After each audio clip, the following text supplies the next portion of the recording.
Hey guys, tonight we step through the heavy wooden gates of a medieval castle, the kind of place you've probably seen in movies with flags fluttering and stone towers looming against the sky.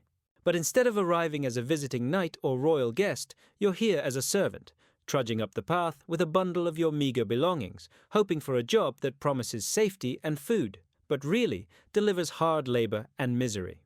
The air smells of wet hay, horse dung, and smoke from the kitchen chimneys. You can almost feel the cold stone swallowing you whole, as if the walls themselves are whispering, "Good luck escaping once you're inside." You probably won't survive this, but hey, let's try. So before you get comfortable, take a moment to like the video and subscribe, but only if you genuinely enjoy what I do here. And while you're at it, drop a comment with your location. And what time it is for you right now. I'm curious how far this little midnight history lesson is traveling.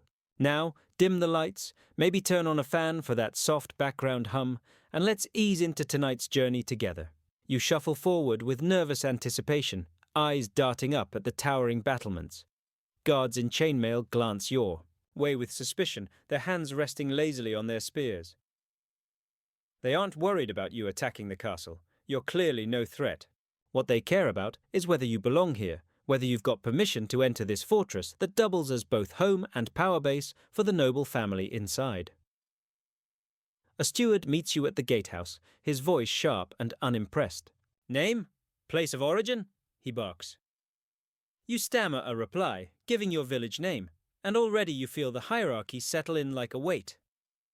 He barely listens, scribbling on a parchment with ink that smudges in the damp air. To him, you're not a person so much as another pair of hands to haul, scrub, and bow when needed, and stepping past that threshold feels less like walking into opportunity and more like walking into a cage. Yes, you'll have food, shelter, and a roof overhead, luxuries peasants outside the walls might envy. But don't imagine freedom. You're about to trade one kind of hunger for another. The courtyard is alive with movement. Chickens dart between muddy boots, stable boys wrestle, stubborn horses and carts creak with barrels of ale. The smell is overwhelming, animal sweat, dung, damp hay, and the faint metallic tang of iron from the smithy. Servants dart around like ants in a colony, each with a purpose, each moving quickly to avoid the eyes of a passing knight or mistress. One false step and you'll be scolded or smacked for slowing the flow of the castle's rhythm. There's no orientation, no friendly welcome tour. Instead, you're shown to a supervisor, perhaps a senior servant who's seen dozens of fresh faces come and go. He sizes you up, assigns you to general duties, and that's it. Congratulations, you're now officially at the bottom of a very steep, very slippery ladder. One mainstream fact historians note is that medieval castles were not just military structures, they were bustling households, often employing dozens or even hundreds of servants. These ranged from lowly scullions like yourself to more specialized roles, like laundresses, cooks, and falcon keepers. And as you glance around, you see this hierarchy in action. Some wear cleaner clothes and walk with a little more confidence. Others, like you, look overwhelmed and already exhausted. A quirky tidbit that might amuse you for half a second. Some servants were required to carry little bells when approaching nobles to signal their presence so the lord wouldn't be startled. Or, worse, accidentally touched. Imagine having to jingle like a cat with a collar just so your boss wouldn't freak out. You silently thank fate you haven't been assigned that role. Yet, historians still argue whether servitude in castles was more appealing than life as a free peasant outside. On one hand, the castle walls provided protection from raiders and gave a guarantee of meals, however pitiful they might be. On the other, the relentless hierarchy and the sheer lack of freedom could grind your spirit down until even a shack in the fields might seem like paradise. As you take your first hesitant steps into this new life, you already sense the paradox. You're safe from wolves and bandits, but trapped under the claws of a different kind of beast, the noble family and their insatiable appetite for service. You thought the castle gates meant opportunity, but you'll soon realize they also mean chains.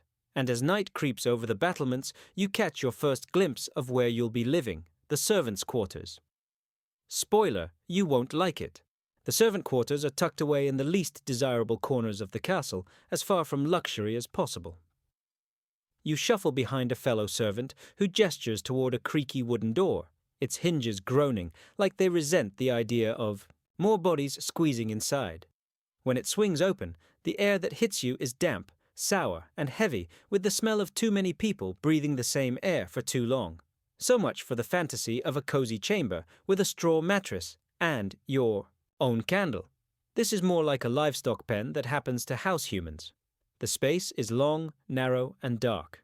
Rows of straw pallets line the stone walls, some already occupied with tired figures hunched over or lying down, their faces gaunt and their eyes shadowed. You're lucky to find even a sliver of straw left, since the newcomers are always stuck with the thinnest bedding. The straw is old, lumpy, and prickly enough to jab through your tunic. With no sheets, it feels like sleeping directly on an itchy doormat. Privacy? Forget it. You're practically elbow to elbow with strangers who snore, cough, and mutter in their sleep. You try not to gag as you notice rats scurrying boldly across the floor, nibbling at scraps dropped by careless hands. Cats sometimes chase them, but honestly, the rodents outnumber the cats 5 to 1. And since washing straw bedding was a rare luxury, lice are an inevitable roommate. You don't just share space with people, you share it with entire colonies of bugs. Congratulations! One mainstream fact here is that many castle servants did indeed live communally, with little separation by gender or age. Nobles kept their own richly decorated chambers, but servants were relegated to cold, drafty halls, or cramped wooden huts built against the inner wall. The contrast couldn't have been sharper. You were meant to see your own discomfort as proof of your inferiority. Here's a quirky tidbit that might make you wince.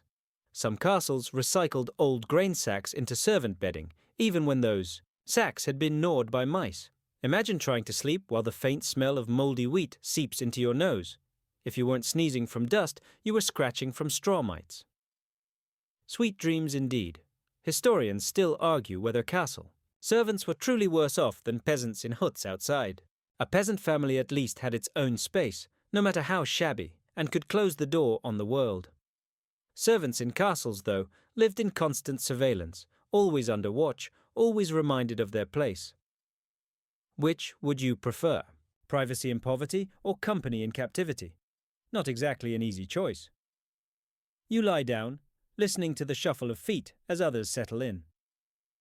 The stone walls seem to radiate cold, and with no real insulation, you know winters here will be brutal. Some servants huddle together for warmth, not because they're fond of each other, but because survival leaves little room for modesty. In summer, though, the room will feel like a suffocating oven, the air too thick to breathe. Either way, comfort never visits here. Someone sneezes, someone else coughs, a wet, rasping sound that suggests sickness. Your stomach twists as you realize disease spreads fast in these quarters. You'd better hope your immune system is up to the challenge, because there's no medicine waiting for you if it isn't. A lantern flickers faintly in the corner, casting long shadows across the rough walls. Servants whisper in low voices, swapping gossip about the lord's latest tantrum or the cook's sour mood. That gossip is your entertainment, the medieval equivalent of late-night TV. And though you're exhausted, you force yourself to listen, because missing details about the household could mean missing warnings about punishments, new chores, or dangerous nobles to avoid. The soundscape is a mess, snores rattling like broken saws, straw rustling as people shift, and the occasional squeak of vermin. Somewhere nearby, a baby cries. It seems even servants raising children can't escape work, since they still have to rise at dawn like everyone else. And you're realizing already, this isn't a home, it's storage. You're one more item in the Lord's inventory, stacked in with all the other possessions that keep the castle running. But don't get too comfortable, or uncomfortable as it were, because before you've had even a full night's rest, you'll be yanked, awake long before the rooster crows, ready to face the endless grind of dawn duties. Sleep never lasts long in the servants' quarters.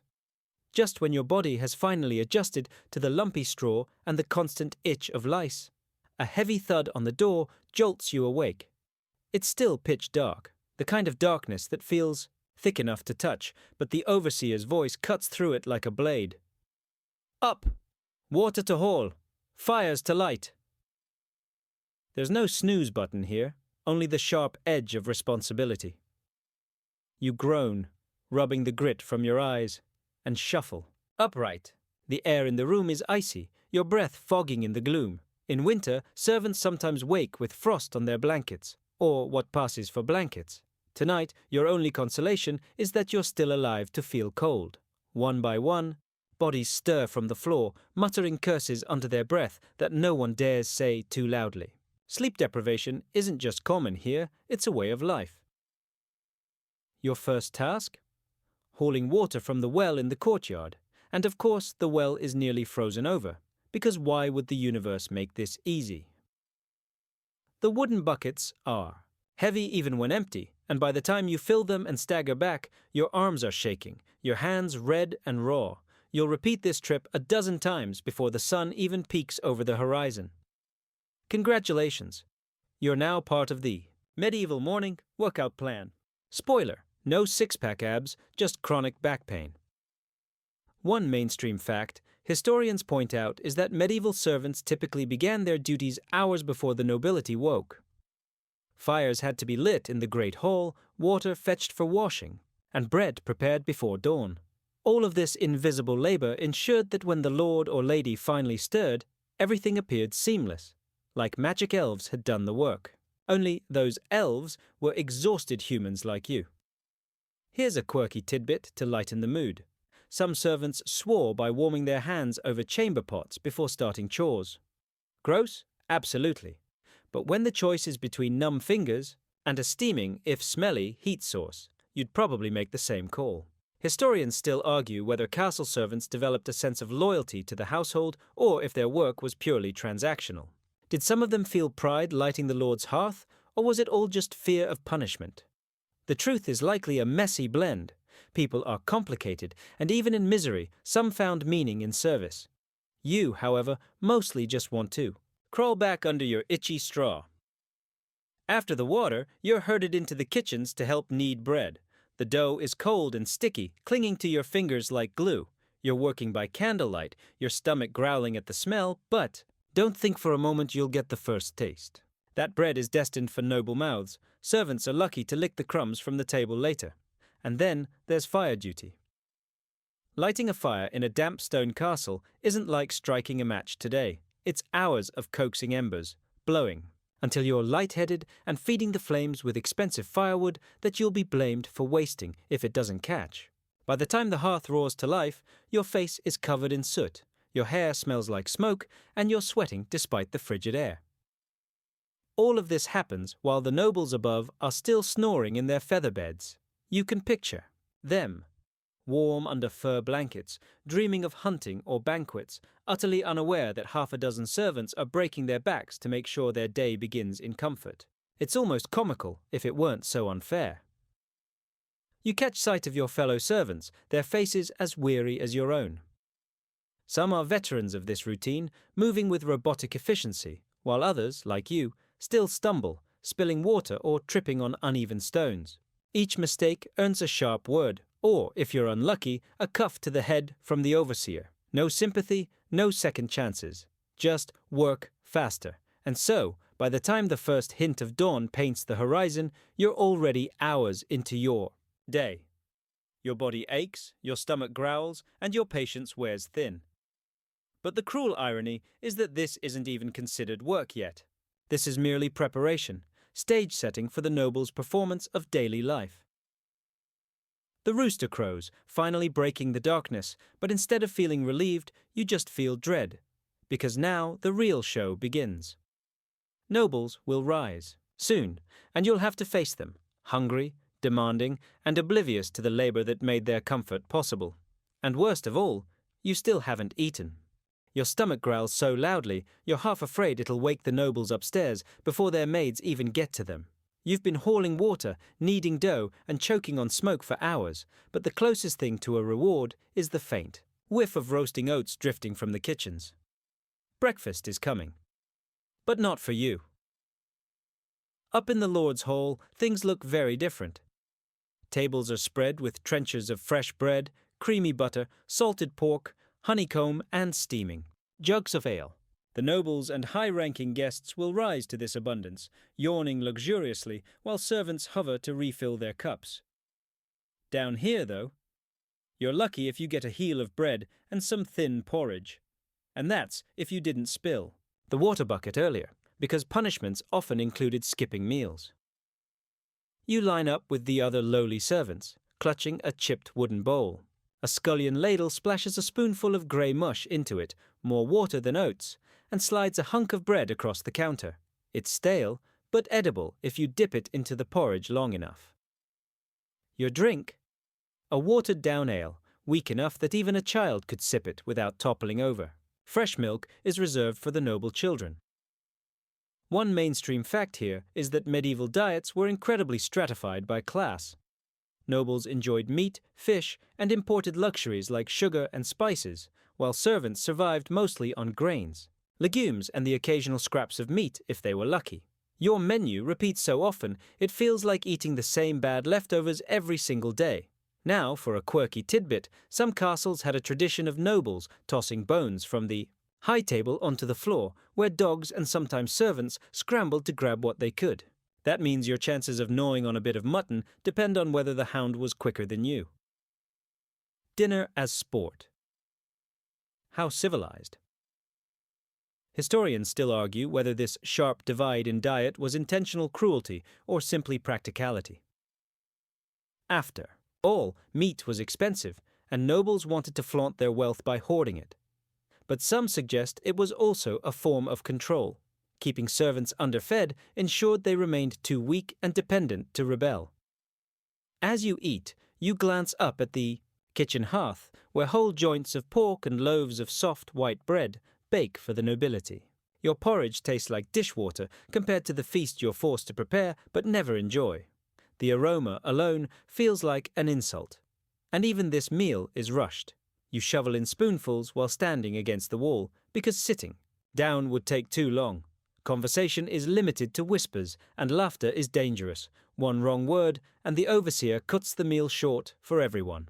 Imagine trying to enjoy the only food you'll get for hours, with the looming threat of punishment hanging over you. A fellow servant nudges you, trading a crumb of cheese he swiped from the kitchens for your bread crust. Smuggling food is a risky game, but hunger often outweighs fear. One unlucky servant was once caught pocketing a chicken wing. Rumor has it he spent a week locked in the cellar with only water as punishment.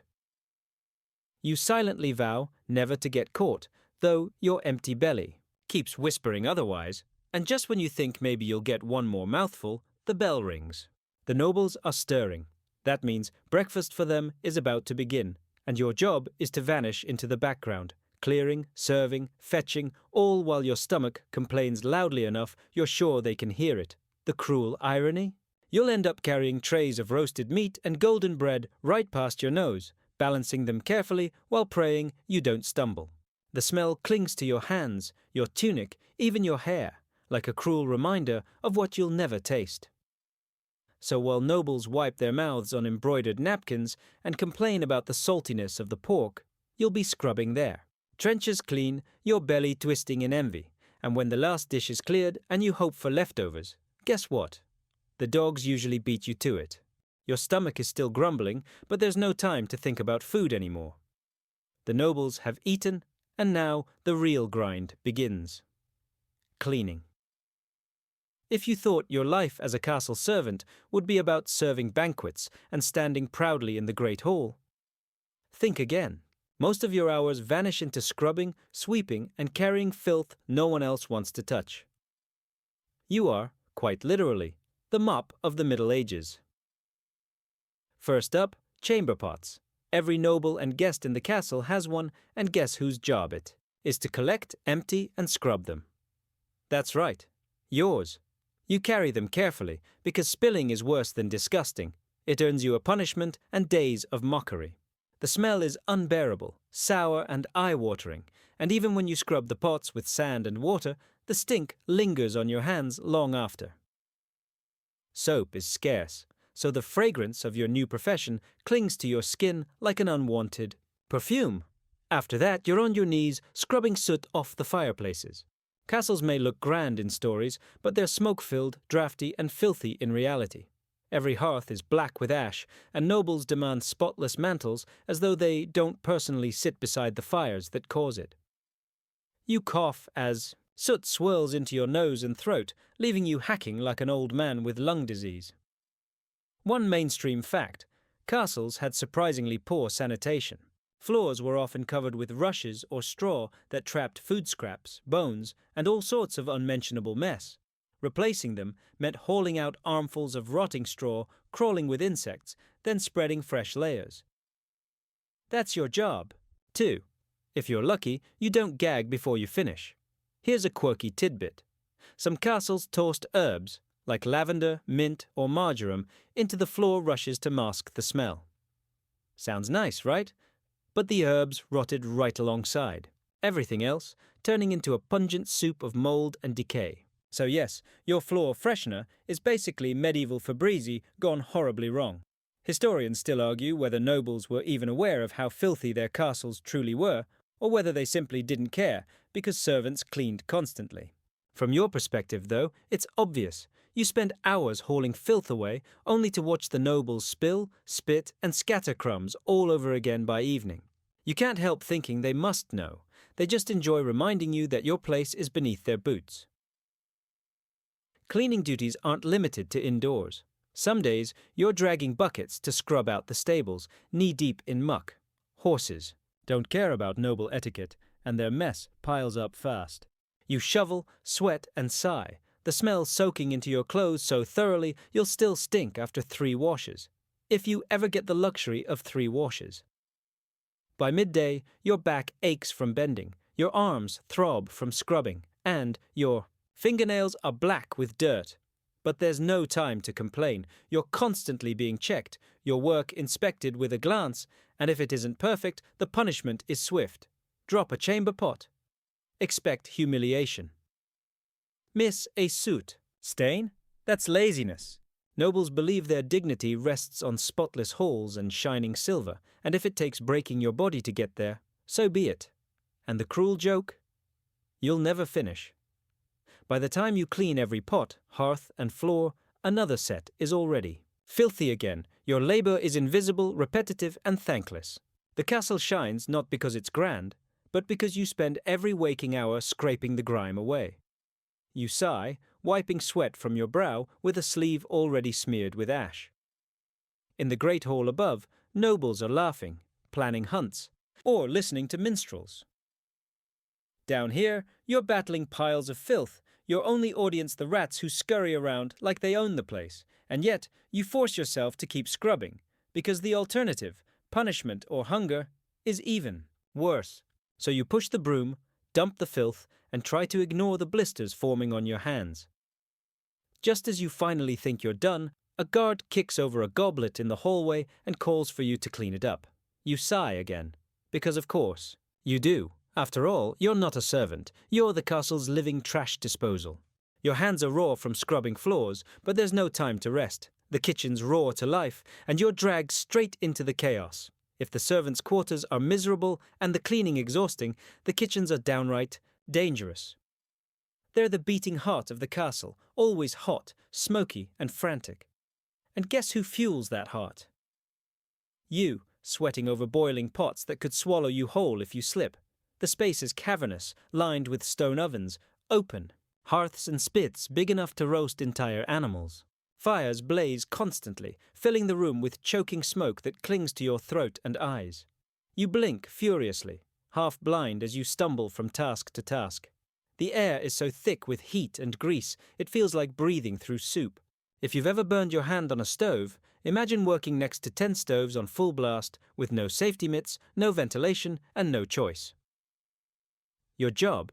Stir, chop, and carry. Giant cauldrons bubble with stews, and you're given a wooden paddle taller than you are to stir them. The paddle grows slick with grease, and you grip it so tightly your knuckles ache, terrified of letting it slip. If it tips, the boiling contents will spill over, and you've heard of servants being scarred for life, or worse, for making exactly that mistake. One mainstream fact: medieval castle kitchens were enormous, often employing dozens of workers too. Feed hundreds of mouths. The noble family dined in luxury, but soldiers, guests, and visiting clergy all expected meals too. Some kitchens had separate rooms just for baking, brewing, or roasting. That sounds organized, but for you, it just means 1,000 opportunities to be shouted at. Here's a quirky tidbit. Medieval cooks sometimes used spit dogs, small, long-bodied dogs trained to run on treadmills that turned roasting spits. Imagine a sausage-shaped little dog jogging endlessly beside you while a goose spins over the flames. Cute in theory, but in practice, the poor creatures often collapsed from exhaustion. Still, you secretly envy them, at least the dogs sometimes got scraps. Historians still argue whether kitchen servants were valued for their skill or treated as disposable labor. A talented cook could rise in importance, even gaining influence with the Lord, but most scullions like you were interchangeable. If you burned yourself, there was no workers' compensation, just someone else taking your place while you groaned in the corner. The hierarchy here is brutal. The head cook bellows orders, his face red from heat and temper. You chop vegetables, under the watchful eye of a stern undercook who inspects every slice like you're carving jewels instead of onions. Cut them too thick and you're cuffed on the ear. Cut them too thin and you're wasting food. Perfection is expected, but accidents are inevitable when your hands shake from exhaustion. You shuffle trays of meat past open flames, your skin prickling with heat. The smell is intoxicating. Roasted venison, buttery pastries, spiced stews, and it gnaws at your empty stomach. The nobles will dine on delicacies while you're left licking grease off your fingers when no one's looking. But careful. If you're caught sneaking a taste, the punishment is harsh. Some servants have lost their positions for nibbling even a crumb. The dangers don't stop at burns. Knives are huge, cleavers sharper than you'd like to believe, and accidents happen often. You see one boy with a bandaged hand, his face pale. Rumor says he nearly lost a finger while chopping turnips. No one even slowed down to help him. The kitchens don't pause for pain. The noise is relentless. Sizzling pans, clanging pots, barking orders, and the crackle of fire. It's like working in the middle of a storm, except the storm is fueled by grease and fury. And through it all, you move quickly, because slowness is unforgivable. At last, the feast is ready, and trays are loaded with golden bread, roasted meats, and sweet tarts dusted with sugar. A luxury beyond your reach. You hoist the trays onto your aching arms and carry them carefully through the smoky corridors toward the great hall. Nobles cheer as the food arrives, but no one cheers for you. You're invisible, except when you spill something. And as you trudge back to the kitchen for the next load, your skin coated in sweat, soot, and grease, you realize something grim. The castle eats well only because you risk burns, cuts, and starvation every single day. Your arms still ache from carrying trays, but the moment the noble's meal ends, you're handed yet another task: hauling. Buckets, barrels, logs, stones, anything heavy enough to leave your back screaming becomes your responsibility. Being a servant isn't about delicate tasks with silver platters. It's about moving things too big, too awkward, and too exhausting for the noble hands that order them. The first chore of the afternoon is hauling firewood. Castles are always hungry for fuel, with their drafty halls and endless fireplaces.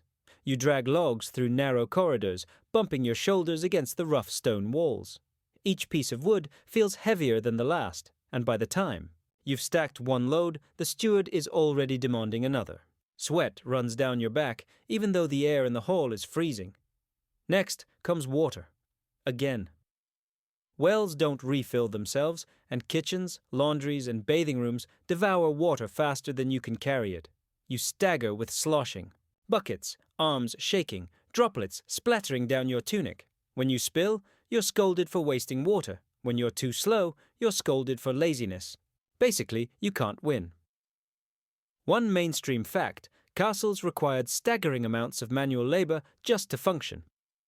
Heating, cooking, cleaning, and sanitation all relied on human backs. There were no pumps or machines to lighten the load, only the endless repetition of bucket brigades and log hauling. The castle may look impressive from the outside, but inside, it's a treadmill of human sweat. Here's a quirky tidbit. Some servants became so adept at balancing heavy loads that they competed in little games of skill during rare moments of rest, like who could carry the most water without spilling a drop. Strange, sure, but when your life is constant hauling, you may as well make sport of it. Historians still argue whether hauling duties were considered training for stronger bodies or simply destructive labor that wore servants down young. Chronic back pain and joint problems plagued workers well into adulthood, suggesting the latter. Whatever the truth, you feel the ache deep in your shoulders already, and you've barely begun. Sometimes the hauling isn't even useful. Nobles enjoy remodeling, shifting tapestries, or rearranging furniture just to freshen the look of their halls. Guess who gets to drag heavy oak benches up spiral staircases? That's right, you, puffing and slipping while knights stroll past, amused at your clumsiness. One wrong move, and a bench leg gouges your shin, leaving a bruise you'll nurse silently because complaining isn't an option. And then there's the dreaded stonework. If repairs are needed, servants join the masons, lugging rocks and mortar. Your fingers grow raw from sharp edges, and your lungs sting from lime dust. The irony isn't lost on you, you're literally helping maintain the fortress that keeps you trapped inside. As the day drags on, your body feels heavier with every step. Your hands blister, your knees ache, and you can practically hear your spine creaking in protest. But the work doesn't stop. Not until the overseer is satisfied, which, let's be honest, never really happens. You pause for a moment, setting down a bucket to rub your aching arms. A guard spots you and sneers, calling you lazy. He isn't hauling anything himself, of course, but his word carries weight, so you grab the bucket again, pretending you're not on the verge of collapse. The injustice stings almost as much as the blisters. By evening, when the nobles are readying themselves for another meal, you've moved more wood, water, and supplies than you thought humanly possible. Your back is bent, your muscles scream, and your clothes are stiff with sweat. And yet, the castle barely notices your effort. To them, you're not a worker. You're just the invisible machinery keeping their world running. And the cruel truth settles in. You could break yourself, in half hauling, and the only reward would be waking up tomorrow to do it all again. Your arms are rubber from hauling logs and water, but you don't even get a chance to collapse before the nobles begin demanding your presence. Serving them directly is different from cleaning or carrying. Here, you're not just labor. You're on display. Every gesture, every word, even the way you stand is scrutinized. The noble family doesn't just want service. They want flawless service. The great hall is glowing with candlelight as you shuffle in, balancing a tray that feels much heavier than it should. Nobles sit on carved wooden chairs, tapestries hanging behind them, silver goblets glittering on. The table. You, meanwhile, are sweating through your tunic, terrified of dropping anything. A single spill can turn into a disaster, shame for you, entertainment for them. You bow awkwardly as you set down the tray, trying not to make eye contact. Some nobles don't like being looked at by servants, others don't like being ignored. It's a guessing game, and the wrong choice earns you a scolding. Or worse. You pour wine carefully, gripping the jug so tightly your knuckles turn white. The liquid sloshes dangerously close to the rim, and you silently beg the universe not to let your hand slip. One mainstream fact. Noble households operated on strict etiquette. Servants were expected to know when to speak, almost never, where, to stand, always behind, and how to move. Silently, smoothly, invisibly. A single mistake could damage your reputation in the household, or, if the lord was particularly cruel, damage your body. Here's a quirky tidbit. Some nobles had servants specifically trained to carve meat at the table. It was a kind of performance, art, with elegant slices and flourishes meant to impress guests. If you weren't skilled, you weren't allowed near the carving knife. You're relieved. Your knife skills are more potato chunks than delicate swan cuts.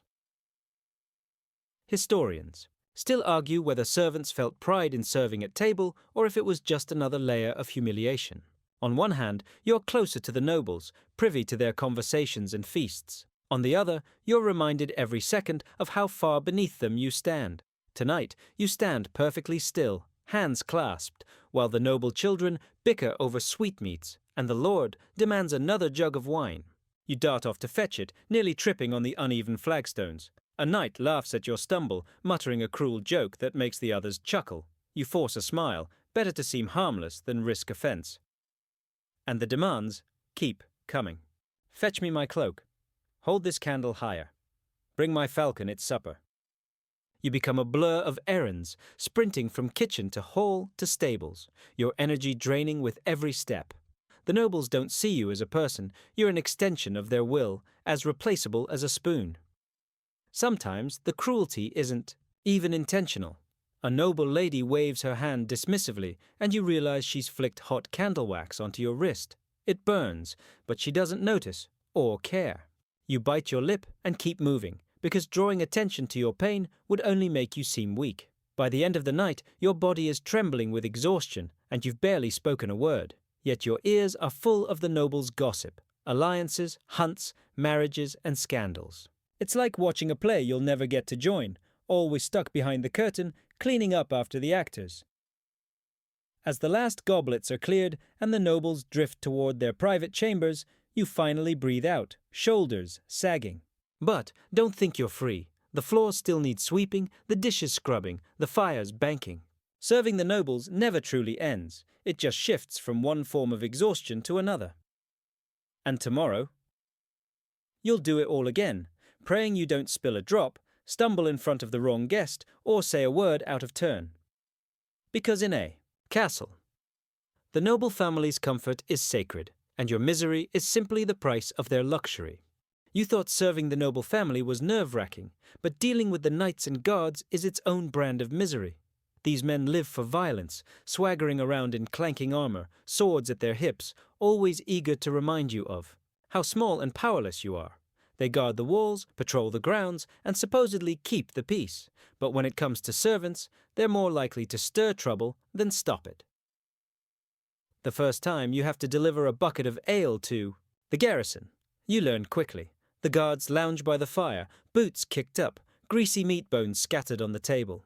They grin when you enter, and one of them calls you Mouse. You smile politely, place the bucket down, and hope they'll leave you alone. But they don't. They want entertainment. They want to see you squirm. One nudges another and bets. You'll spill a drop before you get back to the door. You walk carefully, but they jostle your elbow anyway. Laughter erupts when you stumble, though miraculously the ale stays upright. That's the daily dance, carrying food, scrubbing their armor, or cleaning up after their practical jokes. A popular one is greasing the handle of a water bucket, so it slips from your hands. Another is ordering you to polish boots that are already caked in mud, boots they deliberately drag through filth just for this purpose. Mainstream fact here: knights and men-at-arms had a reputation for rough humor. Contemporary accounts describe their rowdy behavior, drinking heavily and treating lower status folk as targets of mockery. Servants, being nearby and powerless, bore the brunt of it. For a quirky tidbit, consider this. Sometimes squires, the teenagers training to be knights, were assigned to oversee lower servants. Imagine being bossed around by a 14-year-old who thinks he's destined to conquer kingdoms. He makes you fetch water for his bath, then complains it's too cold, then dumps the whole basin out just to see you flinch. Historians still argue whether knights treated servants worse than nobles did. Some suggest knights, being closer in it, background to common folk, might have had flashes of sympathy. Others say their constant training in violence made them far harsher, quick to bully anyone beneath them. Whatever the truth, you know from experience, standing near a knight means standing near danger. At mealtime in the garrison, you're invisible until they need you. "More bread!" they shout, snapping their fingers. You rush in with a basket, only to be pulled into the middle of some crude joke. One knight pretends to knight you with his sword, tapping your shoulder, then pretends to lop off your head. The others roar with laughter while you force a shaky grin. Inside, your stomach knots with dread. And there's always the threat of punishment disguised as camaraderie. If you spill stew on the floor, they might laugh at first, but then decide you owe them a penalty. Maybe it's scrubbing the floor twice over, maybe it's running laps around the yard while they cheer, or maybe it's standing stock still while one of them flicks pebbles at your forehead. None of it's officially sanctioned, but who's going to stop them? Certainly not the lord of the castle. He needs his knights happy and loyal. Some nights, when the knights are too drunk to walk, you have to haul their armor back to the armory. Each piece is heavy and reeks of sweat, leather, and rust. By the time you've finished, your arms burn as if you've carried 2 sacks of stones up the stairs. And in return? Not thanks. Just a muttered, "Careful, servant, that's worth more than your life." But here's the twist. Occasionally, a guard will surprise you with a scrap of kindness. One hands you the crust of his bread when no one's looking. Another tells you quietly which night to avoid tonight because he's in a foul temper. These small mercies keep you from despair, but they're fleeting, drowned out by the daily grind of mockery and orders barked like insults. By the time you leave the garrison at night, your ears are ringing from laughter at your expense, and your dignity feels shredded thin. Yet you have no choice but to return tomorrow, bucket in hand, ready to face their jokes, because surviving in the castle means serving not just the lords, but also the men with swords. And the men with swords. Always make sure you remember who holds the power. You might think festivals bring relief, that a grand celebration would brighten your grim routine. Surely music, feasts, and laughter must spill joy into the lives of everyone in the castle, right? Wrong. For servants, festivals are a nightmare, in disguise. While nobles and knights raise goblets of spiced wine, you run ragged behind the scenes, doubling, sometimes tripling, your usual chores. It begins days in advance. The Lord declares a feast for a visiting noble, or perhaps it's a saint's day, or the end of harvest. That means the kitchens roar into chaos. Every cook, scullion, and errand boy is pulled into duty. You're sent trudging miles to fetch sacks of grain, crates of vegetables, barrels of ale, and endless jugs of wine. Chickens squawk in your arms as you wrestle them toward the kitchen, and pigs squeal as they're hauled into the butchery. A mainstream fact here. Medieval banquets often lasted for hours and featured dozens of dishes. Records show that nobles sometimes served peacocks redressed in their colorful feathers or enormous pies stuffed with smaller birds. These dishes weren't about taste, they were displays of wealth and spectacle. Guess who prepped all that? Not the lord, not the lady, certainly not the knight. It was you and your fellow servants, sweating under impossible orders. The quirky tidbit? Entertainment at these festivals could include jesters, jugglers, even dancing bears. Yes, actual bears chained and paraded around. You may be mopping ale off the floor when a bear lumbers by, drooling on the rushes. If you're unlucky enough to be the one cleaning afterward, congratulations. You're now the designated bear poop sweeper. Historians still argue whether servants secretly enjoyed festivals, snatching moments to watch performances, or nibble on scraps. Some think it was a rare chance to glimpse spectacle otherwise closed to you.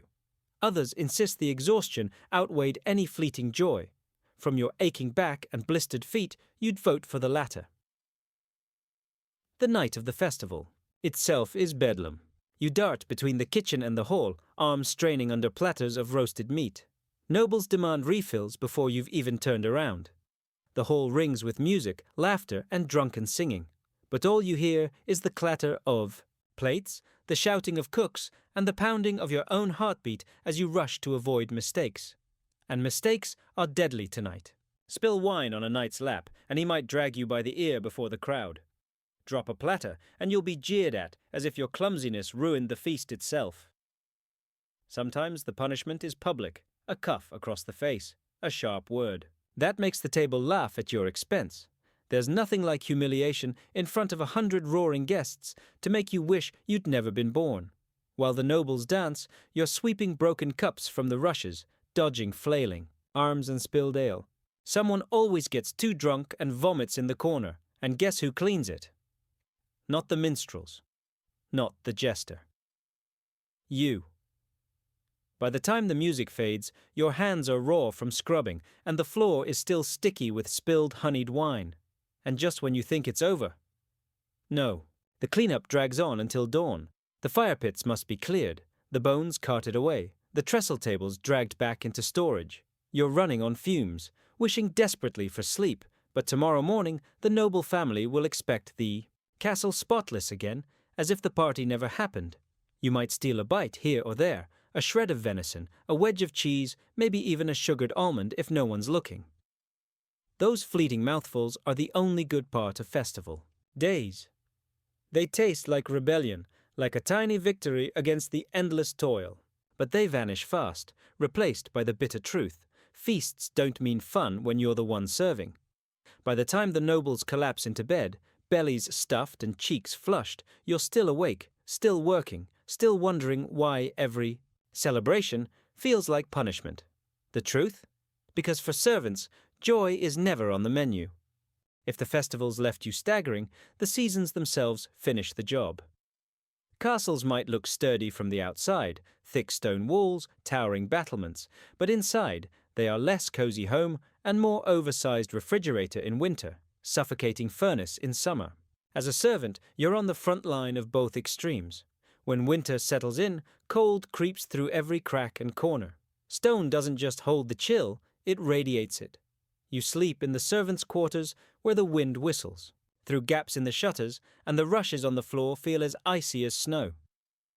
Blankets are scarce, so you huddle with others for warmth, listening to teeth chatter in the dark. You wake stiff and half-frozen, and that's before the day's labor even begins. Mainstream fact? Medieval castles were notorious for their draftiness. Fireplaces in the great hall might roar, but their heat rarely spread to the lower chambers, where servants lived. The only reliable warmth was your own breath clouding the air. Nobles wrapped themselves in furs, but you got wool, thin, scratchy, and barely insulating. Quirky tidbit. To combat cold, some servants stuffed straw into their shoes for insulation. Effective? Barely. Comfortable? Absolutely not. Walking around with straw poking between your toes is a reminder every step that you were born for discomfort. Historians still argue whether medieval people simply got used to the cold. Did their bodies adapt to frigid nights, or did they just suffer constantly? Judging from your shivering bones, you'd vote for suffering. Adaptation feels like a cruel myth. Then comes summer, and instead of relief, the pendulum swings to misery. In the opposite direction, the kitchens, already sweltering from open hearths, turn into blazing ovens. You haul wood until sweat pours from your brow, clothes clinging to your skin. Your tasks don't stop just because the heat threatens to drop you in a faint. Nobles might retreat to shaded gardens or breezy towers, but you're stuck roasting alive in service. Food spoils faster in summer, which means twice as many frantic runs to secure fresh supplies. Buckets of water must be lugged endlessly, partly to cook with, partly to keep fires from running out of control in the hot, dry air. By midday, you're a walking puddle of sweat, but there's no break, just more orders shouted down the hallway. And don't forget the bugs. Flies swarm in. The kitchens. Gnats buzz around your ears, and fleas multiply in the rushes covering the floor. At night, you itch and scratch until your skin feels raw, lying awake in a heat that makes breathing feel like sipping soup. Seasonal extremes also twist your chores. In winter, you haul firewood constantly, stacking it high in the great hall, to keep the lords comfortable. Sometimes you freeze so badly your fingers go numb, and you wonder if they'll snap right off like icicles. In summer, you're dashing outside to fetch herbs or to scrub linens, the sun baking you like bread left in the oven. Sometimes storms roll in. Gales in winter, thunderstorms in summer, and castles rattle and groan. Roof tiles clatter loose, walls drip with condensation, and suddenly your to-do list includes mopping leaks and patching gaps. Even nature itself seems bent on reminding you that a servant's comfort doesn't matter. The cruel irony? Nobles claim their castles are safe havens. To you, they're stone prisons that trap cold and heat with equal skill. Your body is always adjusting, never resting. Each season brings a new trial, and none offer reprieve, and so the cycle spins. Shiver, sweat, scratch, repeat. Year after year. The weather mocks you. The walls close in, and comfort remains as distant as the freedom outside the castle gates. The seasons test your body, but mistakes test your soul. In a castle where hierarchy is ironclad, servants like you walk a razor's edge. Every task, whether scrubbing a goblet, hauling water, or laying a cloak just so, comes with the threat of punishment if you stumble. And punishments here aren't quiet wrist slaps. They're loud, humiliating, and often painful. Spill wine on a noble's velvet sleeve? You might be struck on the spot. Forget to polish a knight's armor. He could. Make you scrub it again while he laughs, or worse, complain to the steward. And the steward has his own arsenal of disciplinary lessons. Mainstream historical fact: corporal punishment was routine in medieval households. Servants could be whipped, beaten, or locked away for errors large or small. Nobles viewed it as training, the same way they disciplined their horses or hounds. To them, you weren't a person with dignity. You were a tool that needed constant correction. Quirky tidbit: some lords forced servants who broke dishes to wear the shattered pieces strung around their necks as a kind of shame collar. Imagine, clinking around the castle like some ridiculous wind chime, every jingle reminding others that you're clumsy. Historians still argue whether punishments were harsher in castles than in ordinary village homes. Some claim noble households demanded stricter obedience because appearances mattered more. Others say peasants faced equally brutal discipline from masters. Either way, to you, the noble's temper feels uniquely unpredictable. Today, a glare. Tomorrow, a beating. And fear isn't limited to physical pain. Public humiliation is part of the package. A noblewoman might scold you in front of a banquet hall, her voice dripping with disdain, while laughter ripples through the guests. Your face burns hotter than any kitchen fire, but you must bow and murmur apologies. Anger swallowed, dignity gone. The steward keeps records too. A note about laziness or insolence could stain your reputation for years, whispered among fellow servants and ensuring you'll never be trusted with better duties. The gossip you overheard yesterday, it suddenly feels like a knife hovering at your back, ready to cut if word of your mistakes spreads. The fear breeds paranoia. You check the angle of a goblet twice, the shine of a floor 3 times, because, you know, one slip might mean lashes. It's exhausting, living in constant anticipation of the next rebuke. At night, even in your straw-stuffed bed, you replay mistakes in your mind, how your foot slipped, how your words stumbled. Sleep offers no escape when dread follows you under the covers. And the nobles know. They cultivate this fear, using it to keep you obedient. A raised eyebrow from the Lord is often enough to make you tremble. Sometimes you wonder if they enjoy the control, if the power to make you flinch is more satisfying to them than the meal you serve. Occasionally, punishments are bizarre. A servant might be ordered to kneel for hours in a corner, holding a candle until wax drips down their arms. Another might be told to scrub the same stairway over and over, until the stones practically shine like glass.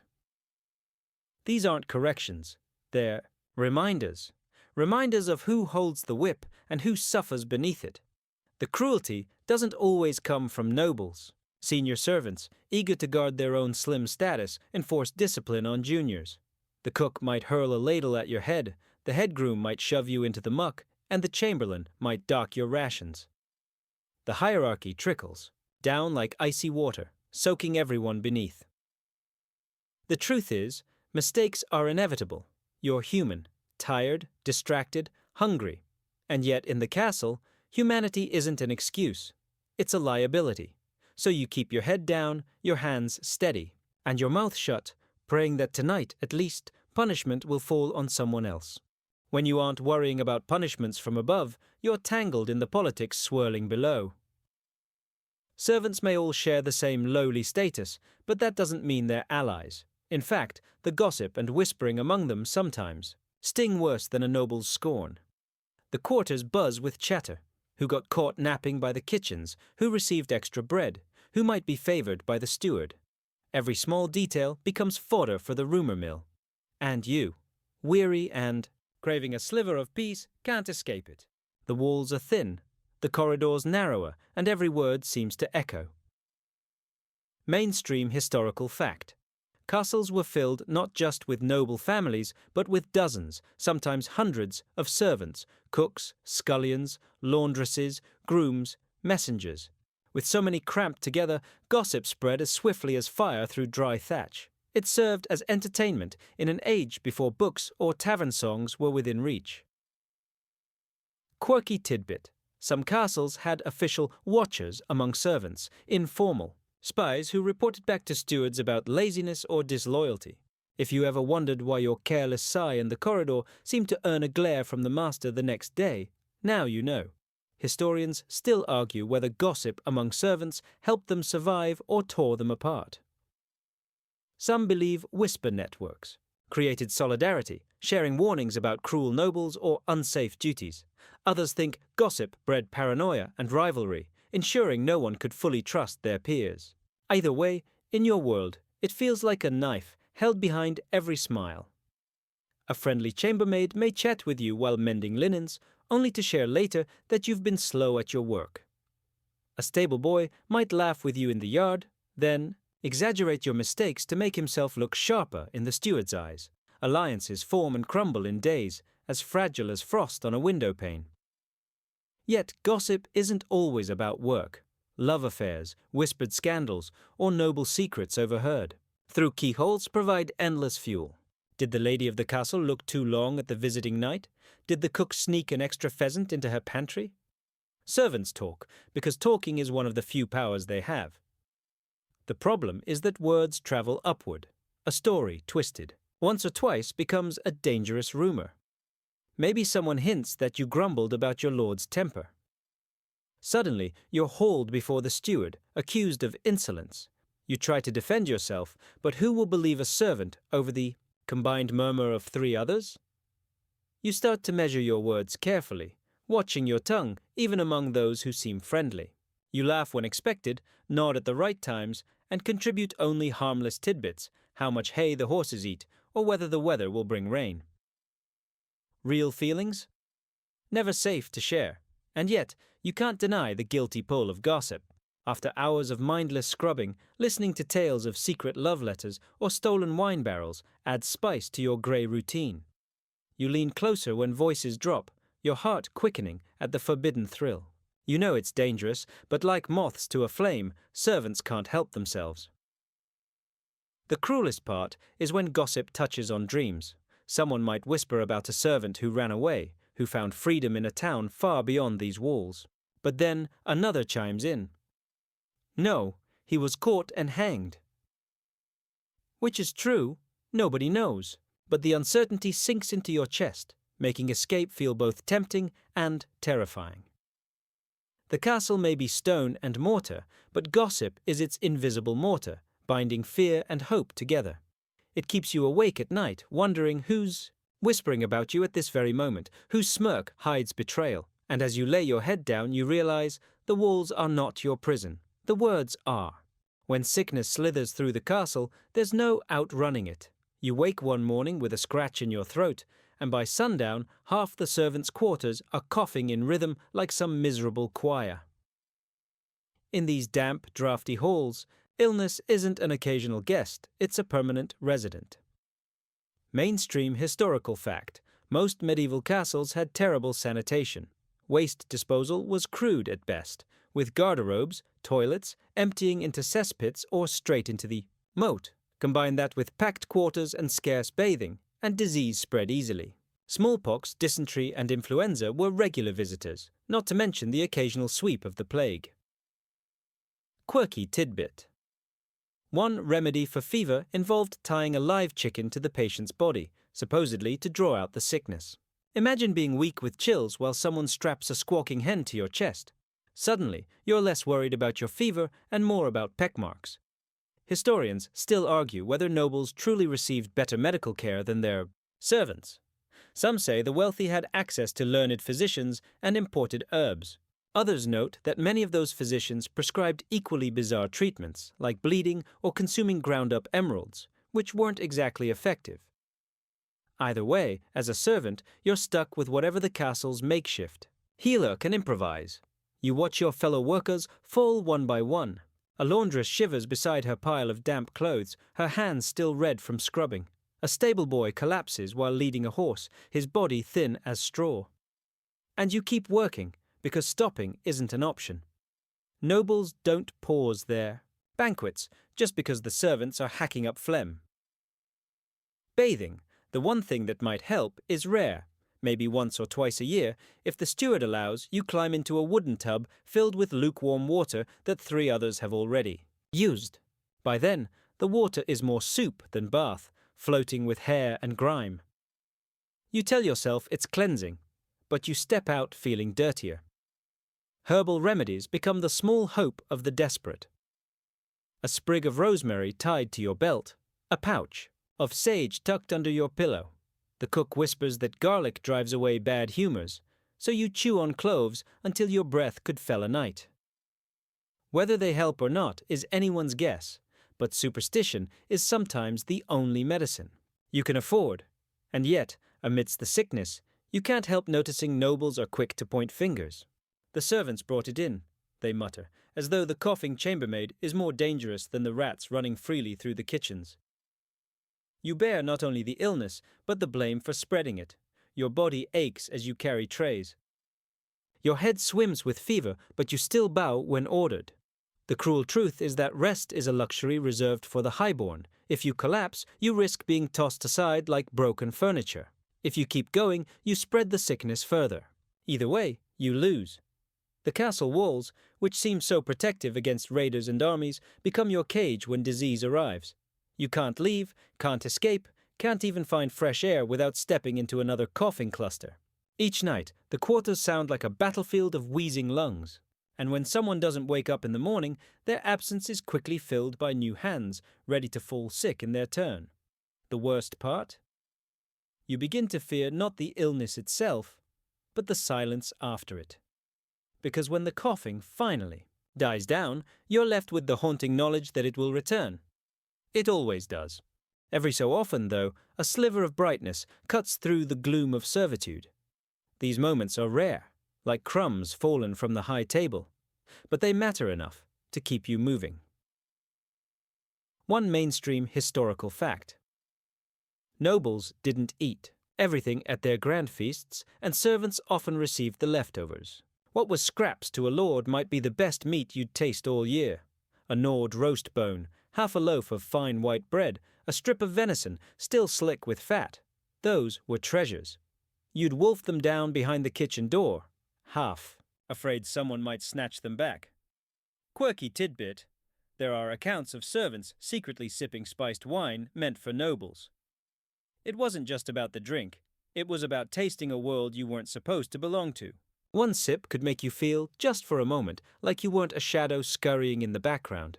Historians still argue whether servants truly enjoyed watching tournaments or were forced to work them. Some believe they relished glimpses of knights clashing in the lists, a bit of theatre to distract from drudgery. Others suggest they barely saw the action, too busy fetching water or repairing torn surcoats. You, standing at the edge of the tilt yard, can feel both truths at once, half awed, half exhausted. Music is another rare gift. On feast nights, when minstrels strum lutes and fiddles sing, you sometimes linger in the hall's shadows. The notes slip around you like smoke, softening the edges of your tired body.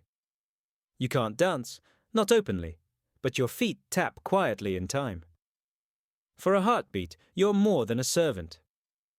There are moments of camaraderie too. Sharing gossip over a jug of weak ale in the quarters, you and your fellow workers laugh at absurdities. The lord's new hat that looks like an overturned chamber pot, or the knight who can't mount his horse without two men shoving him up. The laughter is thin but real, and it binds you together in ways your masters will never understand. Sometimes perks come disguised as errands. Sent to market, you breathe fresh air beyond the walls, mingle with townsfolk, and catch snatches of songs sung in the square. You're still carrying a noble's coin pouch, but the freedom to walk without a steward's eyes boring into you feels like sunshine on bare skin.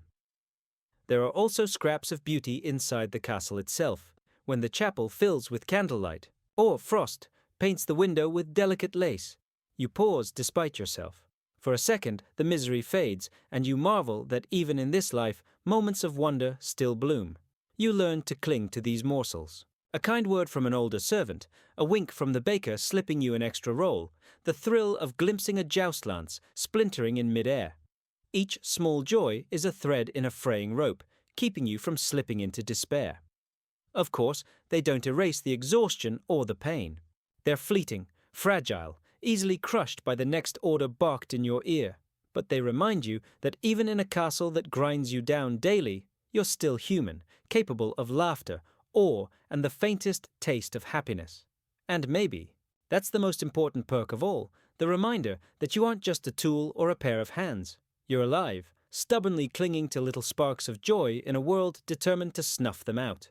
Seasons roll across the castle like turning pages, and each one reshapes your misery in a new flavor. Winter is the cruelest. Cold stone floors that seep into your bones, water buckets that freeze solid overnight, and drafts so sharp they whistle through the cracks in the walls. You huddle near the kitchen fires when you can, stealing warmth while pretending to scrub pots. But the flames belong to the cooks, and you're quickly shooed back into the icy corridors. Mainstream historical fact: most medieval castles weren't built with insulation. They had massive hearths and tapestries, yes, but those luxuries rarely extended to servant quarters. Your straw mattress crunches stiff with frost, and your breath fogs the air as you try to sleep under a ragged blanket. Some nights you dream of warmth only to wake shivering harder. Quirky tidbit: it's said people sometimes tucked heated bricks or even live animals, like chickens or dogs, into their beds for warmth. Imagine sleeping with a clucking bedmate, not for comfort, but just to stop your toes from going numb. Suddenly, that thin blanket seems downright luxurious. Historians still argue whether castles were truly unbearable in summer or if only the servants suffered. Nobles had shaded courtyards, cool wine, and breezy chambers, but you spend the season hauling water, cooking over open fires, and baking under thick wool garments. The stone walls trap heat like an oven. By noon, sweat drips down your back. Your tunic clings to your skin, and the smell of 100 laboring bodies turns the air heavy. Autumn and spring bring their own challenges. Rain turns the courtyards into slick mud pits where you slip carrying laundry. Dampness soaks through your shoes, rotting the leather and your feet along with it. Spring mud tracks everywhere, and you're scolded for footprints you can't possibly prevent. And autumn. That's harvest time. Extra work hauling grain, storing barrels, and feeding guests who flood the castle for hunting season. Even food changes with the seasons. Winter leaves you gnawing on hard black bread and salted fish. Summer teases you with fresh vegetables that never reach your plate. Autumn tempts you with meat from the hunt that you only smell, never taste. Hunger becomes cyclical, following the year's rhythm like a drum you can't stop marching to. But the worst part is how nature mocks you. Outside, fields burst with green in spring. Golden leaves whirl in autumn. Snow sparkles under the sun in winter. Yet you're trapped behind thick walls, fetching and carrying, glimpsing beauty only through narrow slits of windows. Seasons pass, without you ever truly living them. Sometimes when you steal a moment in the courtyard, you tilt your face up to the sky. For just a breath, you feel the wind, or let raindrops sting your cheeks. It's fleeting, stolen, but it anchors you, reminds you. There's a world beyond these stone walls, a world you'll likely never belong to, but one you can at least touch when the steward isn't looking. So the seasons grind on, reshaping your burdens.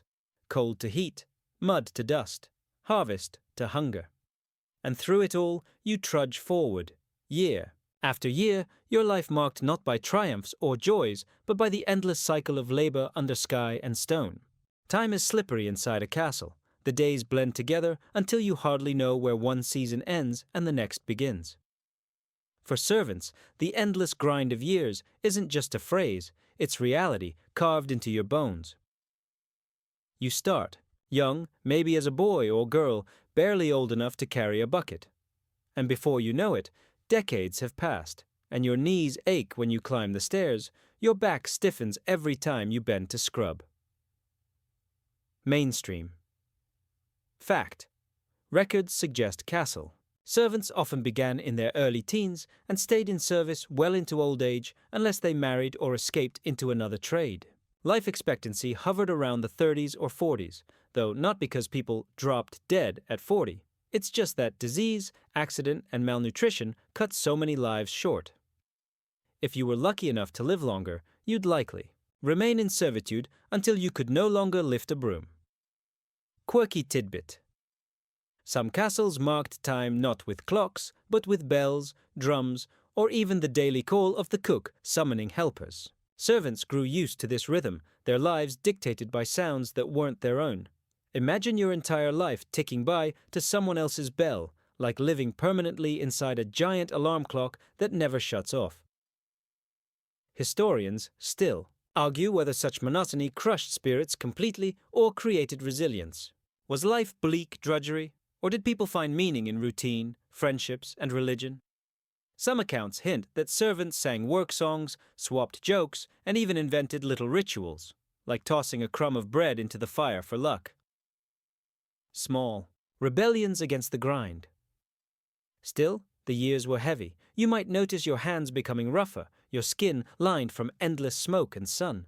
Younger servants appear around you, eager, nervous, quick. You see yourself in them, wide-eyed, ready to prove useful. And suddenly, you're the one with experience, guiding them on where to fetch water fastest or how to avoid the steward's wrath. That might sound rewarding, but more often it's sobering, because as you pass on advice, you also pass on the knowledge that their lives will blur just like yours has. The seasons are markers of the grind. Winter means more fires to tend, more drafts seeping into your bones. Summer means oppressive kitchens, blistering sun on laundry lines, endless flies buzzing. Spring brings mud to track in and gardens to weed.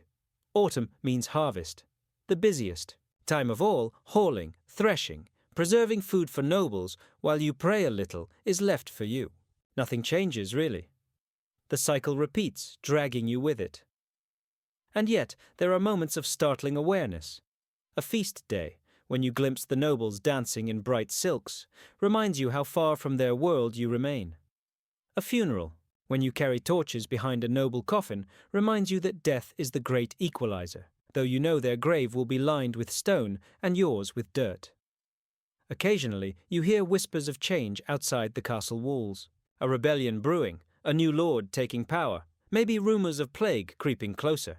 These outside forces rarely free you. If anything, they tighten the grip of the castle, making nobles more suspicious and servants more overworked. But hearing them, you realize history is happening and you are part of it, even if your name will never be written in the chronicles. The endless grind isn't only about work. It's about how the years wear down your dreams. Maybe once you imagined saving enough to leave, maybe finding a cottage, maybe marrying. But choices narrow as time goes on. Illness leaves scars, accidents take friends. You keep moving because stopping isn't an option. Yet each step feels heavier, like walking through mud that grows deeper with each year. But here's the strange thing. The very monotony that drains you also protects you. Because routine numbs the sharp edge of despair. You don't always notice. Time rushing past until you suddenly realize 10 years have gone and you're still carrying the same bucket, still answering the same bell. It's almost comforting, in a twisted way, to know tomorrow will be nearly identical to today. At night, lying on straw, you sometimes count your years by scars. The burn from the kitchen fire, the bruise that never healed quite right from hauling. Wood, the stiffness in your fingers from cold mornings scrubbing stone floors. These are your calendar, your biography written not on paper but on flesh, and as you age, your role shifts. Perhaps you're no longer sent to haul water, but to keep an eye on younger ones. Perhaps you're stationed closer to the kitchens, less to protect you than to squeeze the last usefulness out of your body. You become part of the castle furniture, a fixture that blends into the background. Invisible to the nobles, necessary to the function, but rarely thanked. And so the grind continues year after year until your sense of self is bound up in service. You're not simply you anymore. You're the servant, a role that defines you more than your name. In some ways, it's a living death. In others, it's survival. Because as long as you can still rise each morning and answer that bell, you still exist, even if history will forget you. You've made it this far somehow. Years of service blur behind you, and what remains is a body worn thin, a spirit frayed at the edges. The castle around you still hums with life, bells ringing, hooves clattering in the courtyard, fires crackling in the kitchen hearths. But you are slower now. Your steps echo differently, heavier, like a drumbeat that reminds you of endings. For a servant, old age is rarely gentle. You don't retire into a comfortable cottage with a pension and a little garden. More often, you Fade quietly into the background, still scrubbing floors or carrying firewood, even if your back protests with every bend. If you're fortunate, a kind steward might reassign you to lighter work, mending clothes, watching children, tending chickens. Less fortune, and you're simply left to struggle with the same tasks that once seemed easy. Mainstream fact. Medieval. Documents show that retirement, as we think of it, didn't exist for most people. Servants worked until they physically couldn't, at which point charity, often from the church, was their only hope.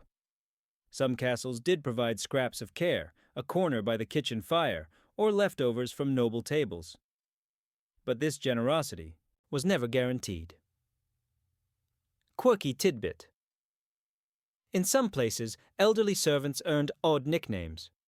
Castle ghosts, or hearth shadows, because they drifted silently through halls, half forgotten, lingering like part of the architecture. Imagine being compared to a piece of worn furniture, yet in a way it was fitting. You had been there so long, you were more castle than person.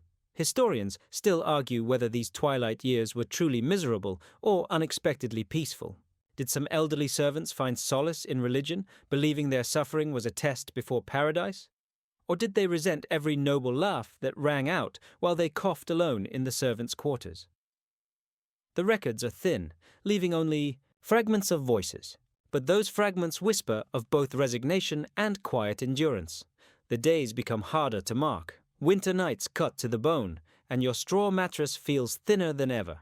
Summer's heat is unbearable, the air in the kitchen suffocates. Food, never abundant, shrinks further as your appetite wanes, or perhaps as your teeth fail.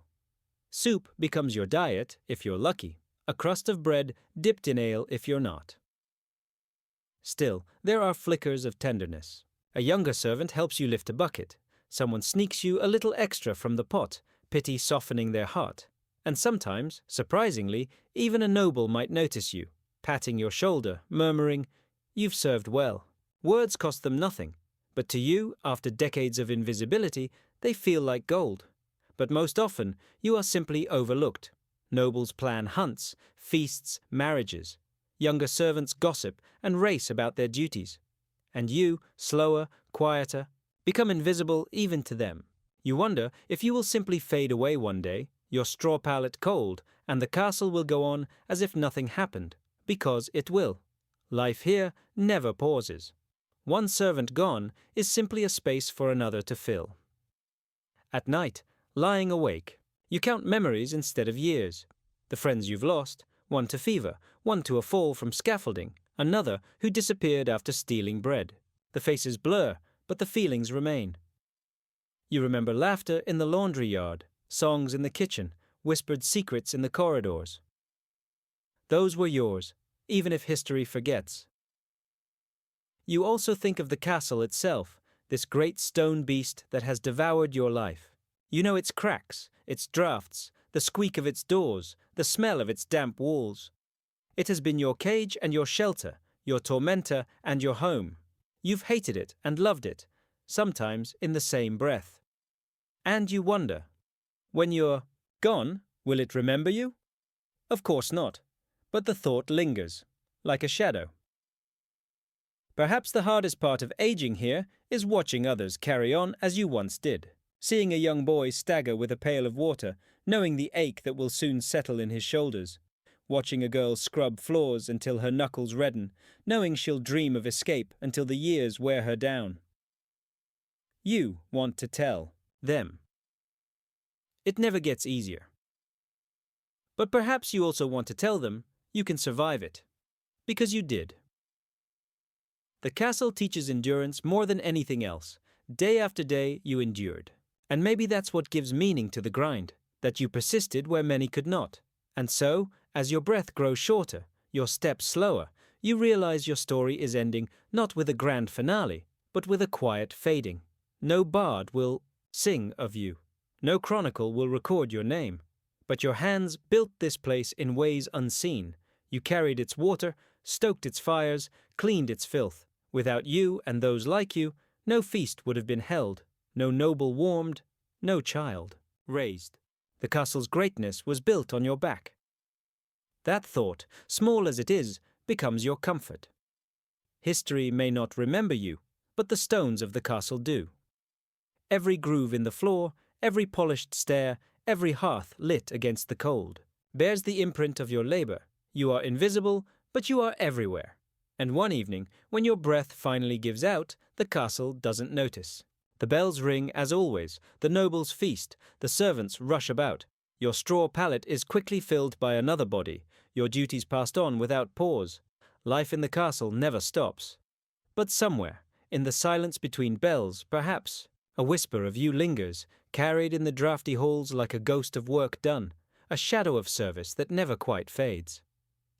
And now, as we leave those castle walls behind, let the weight of stone and labor slowly melt away. You don't have to carry the buckets anymore, or bow under the steward's glare.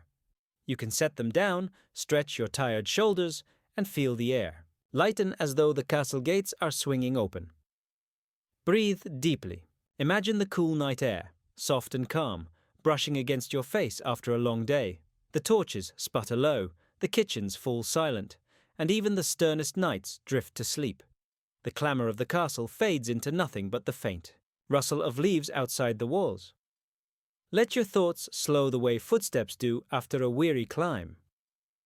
Each detail, cold stone, smoky kitchens, endless staircases, blurs into the distance, leaving only a gentle hush. What seemed heavy only moments ago now drifts away like mist over a quiet field. Picture yourself lying, not on straw, but on a bed softer than clouds, wrapped in blankets that hold you steady and warm. The aches in your feet, the strain in your back, ease with every breath. The burdens of service dissolve until there is nothing left but stillness. You are safe here. No steward shouting, no pots boiling over, no knights demanding favors. Just calm, steady silence. If your mind wanders, let it wander into peaceful places. Meadows, starry skies, a gentle river slipping past stones. Places where there is no duty, no command, only rest. And as your eyelids grow heavy, let yourself drift fully into that rest. You've carried the story, you've borne the weight. Now it's time to set it down, sink into the quiet, and let sleep take you softly. Sweet dreams.